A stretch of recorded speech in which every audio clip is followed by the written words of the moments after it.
There was no leaving the workday going, that was an awesome day. But to be a part of something that you know is going to revitalize the moviegoer's experience of movies made it worth every day, you know, being in whatever contraption we were in, having whatever struggles we had, knowing that no one ever had done it before, that hopefully we get to make something that'll sort of excite moviegoers and filmmakers again, that the technology and the sort of emotional ride of a movie have joined forces in a way that they never have before. I mean, all those things put together. You hope for the best. It doesn't always work out that way, but I think in this case, he definitely made a beautiful, beautiful story that happens to have this amazing ride attached to it.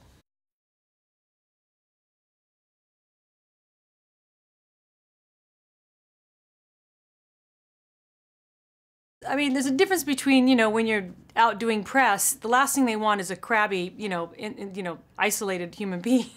Doesn't really sell a film. So you know, there's a certain showmanship to what we do, but at work, it's never like all fun and games the way people think. But in this case, it was literally removing any human contact. So even if you wanted to have a good time, it wasn't possible.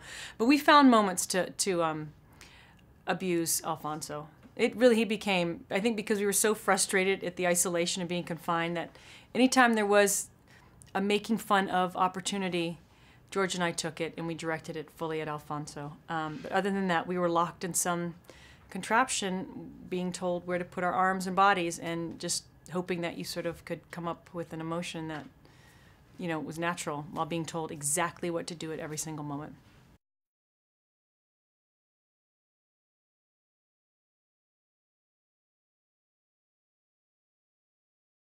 It's all a facade. I mean, again, what I was saying is we know we have to sell something. George is a salesman like no other. What he is in the interview process is completely different than what he is as a friend. He's abusive, condescending, manipulative, controlling. Everything that makes a great director. That's why he's so good at what he does. I'm kidding. He, you know, he's just the consummate professional. He loves what he gets to do in this business. There's no stone unturned. He loves to bring the people he cares about along and share, you know, for lack of a better word, the wealth of all the things that he gets. It doesn't mean anything to him unless his friends are there sharing it with him. And he gets it. You know, he gets it. He gets when you show up, you got to work hard and be grateful for what you have. He doesn't take advantage of it. He doesn't abuse it. He just works very, very hard.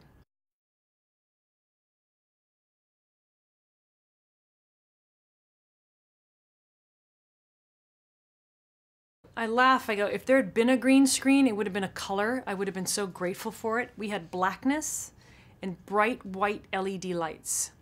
There was nothing, no natural color that existed, except for maybe in the Soyuz there'd be a pop of orange, and I was so grateful to have something. But, you know, it was necessary. And again, as frustrating as it was for me, it also ended up helping me do my work because I was so...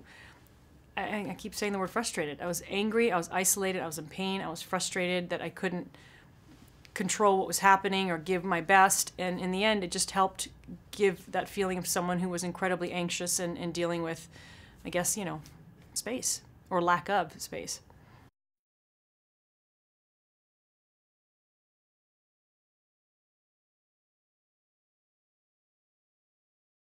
I never saw him.